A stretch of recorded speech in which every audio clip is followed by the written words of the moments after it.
सुप्रभात विद्यार्थियों आप सबका स्वागत है आपके अपने YouTube चैनल हिंदी का नासेज NCERT एंड RBSE फॉर मेधावी कोशिका।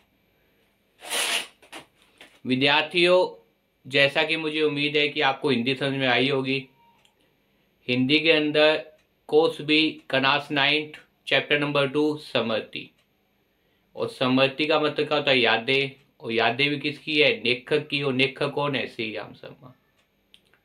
जैसे कि आपको विदित है, मेरे द्वारा वीडियो बनाने का या पढ़ाने का एकमात्र उद्देश्य यही है कि आपको साथ साथ में याद हो। यही प्रयास मैं कर रहा हूँ और मुझे जानकर की प्रसन्नता होती है कि आपको साथ साथ में याद हो गए। तो विद्यार्थियों, अगर मेरे द्वारा बनाई वीडियो को पसंद आ रही है तो इसे ज़्यादा लाइक कीजिए, कमेंट कीजिए, शेयर कीजिए विद्यार्थियों। और चैनल पे अगर आप नए हैं तो चैनल को तुरंत सब्सक्राइब कर लीजिए ताकि आपको ऐसी लेटेस्ट वीडियो मिलती है। तो देखिए, आज का हमारा प्रकरण है कोर्स भी संचन। और संचन के अंदर चैप्टर नंबर 2 समृद्धि। लिखने वाला कौन है? श्री राम शर्मा। देखिए, समृद्धि का मतलब क्या होती है? जो घटना बीत गई उसको पुनः याद करना ही क्या कहलाता है? समृद्धि कहलाता है। जो घटना बीत गई उसको पुनः याद करना ही क्या कहलाता है? समृद्धि कहलाता है। बचपन की बातों को याद कर रहे हैं। कौन कर रहे हैं भी? लेखक। लेखक कौन है? श्री राम शर्मा इस पाठ के अंदर बचपन की बातों को याद कर रहे हैं। क्या याद कर रहे हैं? बचपन की बातों को याद कर रहे हैं। लेखक का एक बड़ा भाई भी है, छोटा भाई भी है। लेखक खुद कौन है? श्री राम शर्मा। और लेखक की बात की जाए तो लेखक यहाँ पे कौन है? लेखक यहाँ पे कौन है अभी? लेखक यहाँ पे श्री राम शर्मा है, जिससे बड़ा भाई भी है और जिससे क्या एक छोटा भाई भी है। बड़े भाई को क्या कहते हैं? भाई साहब कहते हैं। और भाई साहब की डांट का डर किसको लगता है भाई? लेखक को लगता है कि भाई साहब बड़े हैं इसलिए वो डांट देंगे। और लेखक का क्या है? एक छोटा भाई भी है। ये चीज आपको याद रखनी पड़ेगी। बात कब की है? बात आपके सामने 1908 की है। बात की जाए तो ये घटना किसकी है? घटना है 1908 की।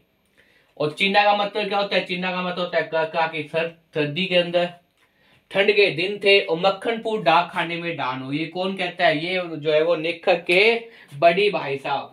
कौन कहता है भाई? लेखक के बड़े भाई साहब क्या कहते हैं? ये कौन कहता है? ये कहते हैं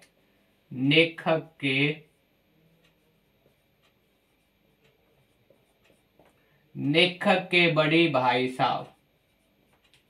क्या बात कहते हैं? किसको कहते हैं भाई? किसको कहते हैं पूछा जाए तो? लेखक को। किसको कहते हैं? लेखक कहते हैं। क्या कहते हैं कि चिट्ठियां कहाँ डागाओ? मक्खनपुर डाक खाने में डालाओ। चिट्ठियां कितनी होती है? 3 चिट्ठियां होती है। चिट्ठियां कितनी होती है? 3 चिट्ठियां होती है। वो कहाँ डालाओ? मक्खनपुर डाक खाने में डालाओ। समृद्धि का मतलब क्या होता है? यादें होती है। जब लेखक अपने साथ, लेखक भी होता है और लेखक का क्या होता है? छोटा भाई।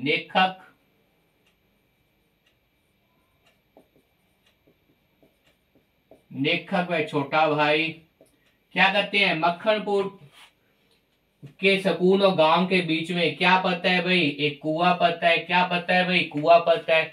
और कुएं में क्या था भाई? भयंकर काना सांप था। सोचने की बात यह है कि मक्खनपुर सकून और गांव के बीच में, सोचने की बात यह है कि मक्खनपुर सकून और गांव के बीच में क्या पड़ता है भाई? एक कुआं पड़ता है। कुएं में क्या है? भयंकर काना सांप रहता है। और उस काने सांप को देखकर लेखक के मन में क्या प्रतिक्रिया आती है? कैसे जो है वो लेखक इस प्रकार से जो है वो अपना व्यवहार प्रदर्शित करता है? यही चीज जो आपको इस पाठ में बताई गई है कि समृद्धि में कैसे बच्चे जो है बचपन के अंदर इस प्रकार से जो है वो एक भयानक गलती कर बैठते हैं। और गलती भी ऐसी होती है, बच्चे क्या होते हैं? नासमझ होते हैं। बच्चे क्या होते हैं? नासमझ होते हैं। बच्चों को अपने द्वारा किया गया गलती का एहसास ही नहीं होता कि कई बार वो ऐसी गलती अनजाने में कर देते हैं जिससे उनके प्राणों को भी क्या जाता है? संकट आ जाता है। उनके प्राण भी क्या आते हैं? संकट में आ जाते हैं। ये बात भी इस पाठ में बताई गई है। तो देखिए, मैंने यहाँ तक बता दिया था। उसके बाद देखिए, गांव से मक्खनपुर जाते समय और मक्खनपुर के लौटते समय प्राय प्रतिदिन ही कुएं में ढेने डाले जाते। ढेने का मतलब पत्थर डाले जाते थे। गांव से मक्खनपुर जाते समय और मक्खनपुर से लौटते समय। और मक्खनपुर में क्या था? मक्खनपुर में क्या था भाई? डाक खाना था। मक्खनपुर में क्या था? मक्खनपुर में क्या था? डाक खाना था। मक्खनपुर में क्या था? डाक खाना था। तो गांव से जाते समय और गांव से आते समय गांव से जाते समय और सुकून से आते समय क्या आता था, मक्खनपुर, और मक्खनपुर के बीच में क्या था, वो कुआं था। गांव से मक्खनपुर जाते समय, गांव से मक्खनपुर जाते समय और मक्खनपुर से लौटते समय प्राय प्रतिदिन ही कुएं में पत्थर डाले जाते थे। प्राय प्रतिदिन ही कुएं में क्या डाले जाते थे, पत्थर डाले जाते, देने का मतलब पत्थर। मैं तो आगे भाग जाता था, टोपी को एक हाथ से पकड़कर दूसरे हाथ से फेरना फेंकता था। टोपी के अंदर क्या थे, टोपी में लेखक ने क्या किया था, लेखक ने क्योंकि चिट्ठी थी, चिट्ठी गिर ना जाए इसलिए टोपी में क्या की थी, वो चिट्ठियां कर दी थी। कहाँ की थी, चिट्ठियां टोपी में की थी। अब आपके सामने का पत्थर डालोगे, आप झुकोगे तो निस्संदेह जो सामान आपके सिर पे टोपी में वो कहाँ गिर जाएगा, कुएं में गिर जाएगा। कुछ ऐसा ही घटनाक्रम हुआ। तो देखिए, मैं तो आगे भागकर जाता था, टोपी को एक हाथ से पकड़कर दूसरे हाथ से थैला फेंकता था। ये रोजाना की आदत सी हो गई थी। सांप से फुसका का लेना मैं बहुत बुरा काम समझता था। लेखक कह रहा है सांप से टक्कर लेना उस समय मैं बहुत बुरा काम समझता था। इसलिए जैसे ही हम दोनों उस कुएं से निकले, कुएं में ठेना फेंक कर फुसवाने की प्रवृत्ति जागृत हो गई और मैं कुएं की ओर बढ़ गया। मतलब अब मुझे ध्यान नहीं कि टोपी में क्या है, चिट्ठियां भी है। जब टोपी में चिट्ठी है तो मैं झुकूंगा, चिट्ठियां कहां की जाएगी, कुएं में की जाएगी। लेकिन जो आदत है, प्रतिदिन का जो काम होता है, आप लोग देखिए प्रत्येक दिन के काम के अंदर अपने कभी मात नहीं खाते। सुबह उठना, हमारा दिन ही रूटीन है, हम उठ जाएंगे, अपने नित्य काम करेंगे, स्नान करेंगे, सुकून जाएंगे। सुकून के अंदर जो आपकी कनास है, विधान्य के अंदर जो भी आपकी कस्सा है, उस कस्सा के अंदर आपके पांव ऑटोमेटिक जाते हैं। चाहे आप बातचीत कर रहे हैं, चाहे आपका ध्यान कहाँ भी है, आप अपनी क्लास में जाएंगे, अपना बैग रखेंगे, अपने बेंच पे बैठेंगे, पढ़ाई चालू कर देंगे। उसी प्रकार से जब आप विद्यालय की छुट्टी समाप्त हो जाती है, छुट्टी होने के बाद में भी चाहे आप दो दोस्त बातचीत कर रहे हैं, उनके घर पास पास है, तो ऐसा नहीं है कि वो दो दो अपने दूसरे घर पर जाएंगे, नहीं, पांव अपने आप ही कहाँ जाएंगे, अपने घर जाते हैं कि दूसरे घर जाते हैं। ये क्या है, ये एक तरह से परिपक्वता को बताता है। नया बच्चा अगर विधान्य में है तो उसको 3 दिन, 2 दिन, 4 दिन, 5 दिन, 10 दिन लगते हैं अपनी क्लास को ढूंढने में। लेकिन जब वो धीरे धीरे परिपक्व हो जाते हैं पाओ, तो अपने आप ही हाफ टाइम बाद जब बैठ लगती है तो कहाँ बैठता है, अपनी क्लास में बैठता है, किसी दूसरे क्लास में जाकर नहीं बैठता। उसी प्रकार जब उसके पांव परिपक्व हो जाते हैं घर के लिए, तो उसी रास्ते से और घर जाता है। धन कहीं भी हो, ध्यान कहीं भी हो, लेकिन चाहे बातचीत करते हो, चाहे मोबाइल में गाने सुनते हो, चाहे कुछ भी करते हो, आप अपने ही घर जाते हैं कि दूसरे घर नहीं जाते। ये क्या है, परिपक्वता है। रात को अंधेरे में नाइट चलेगी। अब तो इन्वर्टर वगैरह है, पहले इन्वर्टर वगैरह नहीं होते थे, तो भी हम कहाँ पाँव इतने परिपक्व होते हैं कि हम जानते हैं कि यहाँ पे क्या है, यहाँ पे गेट है, हम गेट से धीरे धीरे बाहर निकल जाते हैं, दीवार से नहीं टकराते। अगर दीवार से टकराते तो अंधेरे के अंदर तो कितने लोग चोट खा जाते, लेकिन परिपक्वता बोलते हैं ऐसे। तो वही बात वो क्या कह रहा है कि लेखक कह रहा है, ये उजाना की आदत हो गई थी, कुएं में पत्थर डालना उजाने की आदत हो गई थी। सांप से फुसका का लेना मैं उसमें बहुत बड़ा काम समझता था। इसलिए जैसे ही हम दोनों कुएं की ओर निकले, कुएं में पत्थर फेंककर फुसवा सुनने की विशेषता जागृत हो गई।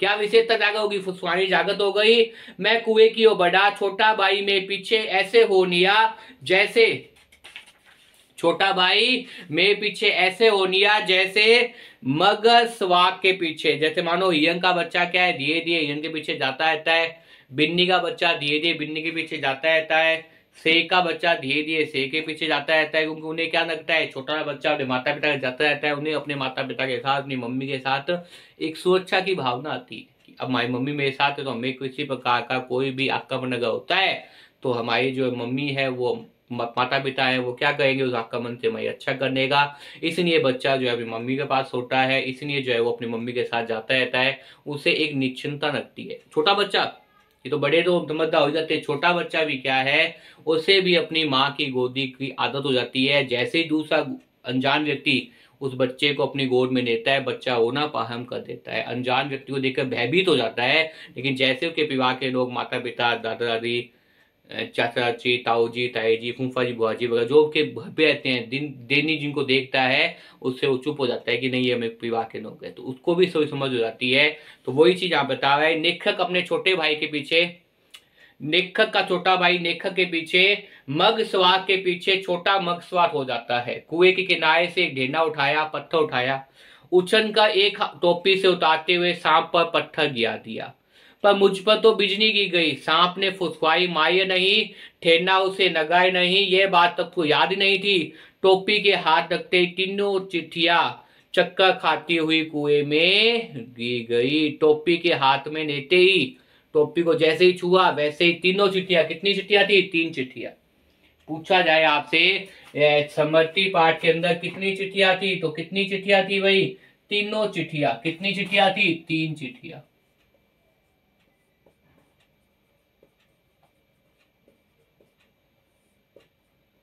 तीन चिट्ठियां कहाँ गिर गई भाई? कुएं में गिर गई। तीनों चिट्ठियां जैसे ही उसने टोपी को हाथ लगाया वैसे ही तीनों चिट्ठियां कहाँ गिर गई भाई? तीनों चिट्ठियां कुएं में गिर गई। कहाँ गिर गई? कुएं में गिर गई। सांप को पत्थर नगा नहीं नगा, यह बात तक बहुत समझ नहीं थी। टोपी के हाथ में लेते ही तीनों चिट्ठियां चक्कर खाती हुई कुएं में गिर गई। अचानक जैसे घाट चलते हुए हिरन की आत्मा गोनी से आहत होने पर निकल जाती है और वह तड़पता रह जाता है, उसी भांति वे चिट्ठियां क्या टोपी से निकल गई? मेरी तो जान ही निकल गई कि अब क्या कहेंगे? बड़े भाई साहब में डांटेंगे। चिट्ठियां बहुत ही महत्वपूर्ण चीज थी, कहीं भेजनी थी, इसलिए मुझे काम दिया था। तो टोपी के हाथ में लेते ही तीनों चिट्ठियां चक्कर काटती हुई कुएं में गिर पड़ी। अचानक जैसे घाट चलते हुए हिरन की आत्मा गोनी से आहत, गोनी लगने पर निकल जाती है आत्मा, और सब वहां आ जाता है, सही वहां आ जाता है, आत्मा क्या है? निकल जाती है। उसी प्रकार से मेरी तो जान निकल गई। उनके गिरते ही मैंने उनको पकड़ने के लिए झपट्टा ही मारा, ठीक जैसे घायल से शिकारी को पेड़ पर चढ़ते हुए पे अनमा करता है, पर वे तो पूंछ से बाहर हो गई थी क्योंकि पानी में गिर गई थी। उनको पकड़ने की घबराहट में समय झटके से कुएं में गिर गया होता। मैं समय क्या है? कुएं में गिर गया होता अगर उनको पकड़ने का प्रयास करता। मुझे उम्मीद है विद्यार्थियों आप लोग यात्रा के पास समझ में आ गया होगा। इस पार्ट की मैंने 1 या 2 वीडियो बनाकर पहले ही अपलोड कर दी है। अब आप इस वीडियो को भी देखिए और खूब पढ़ने का प्रयास कीजिए, बार बार वीडियो को देखिए और याद करने का प्रयास कीजिए, क्योंकि आपको पता है पढ़ाने का एकमात्र उद्देश्य है कि आपको याद हो। अगर आप लोग चाहें तो इस विकास से इसका स्क्रीनशॉट ले सकते हैं।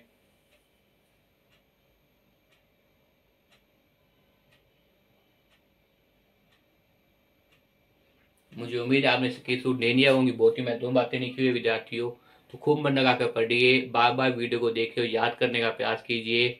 वीडियो पसंद आए तो लाइक कीजिए, कमेंट कीजिए, शेयर कीजिए विद्यार्थियों। चैनल पे अगर आप नए तो चैनल को तुरंत सब्सक्राइब कर लीजिए। खूब मन लगाकर पढ़िए विद्यार्थियों। धन्यवाद।